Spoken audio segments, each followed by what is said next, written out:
How to get rid of AI on Snapchat. Hi everyone, welcome back to our channel. In today's video I'll guide you on how you can get rid of AI on Snapchat, so make sure to watch the video till the very end.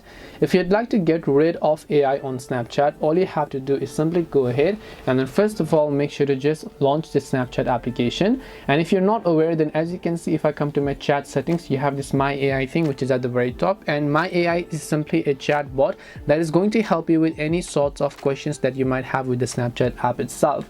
But in order to remove it, there is only one solution. I cannot give you any other solutions than that, and that solution is basically to get Snapchat Plus Premium.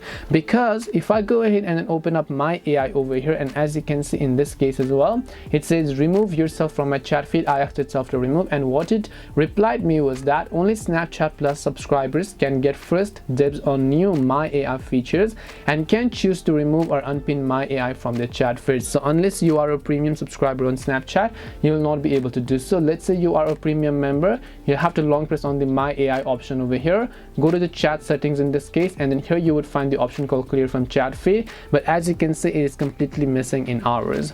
Now what we can do is we can just tap the profile icon from the top left, and then here you can see Snapchat Plus. You can just go ahead and then decide whether or not you want to get Snapchat Plus just to remove the thing and get many other features as well. Otherwise you simply have to make use with the free version and always deal with the My AI. But personally I don't think it is that bugging as well, because you never reply until you talk to them themselves. So whenever you have any sort of questions, you can always ask them. It is a thing that's going to come in handy someday.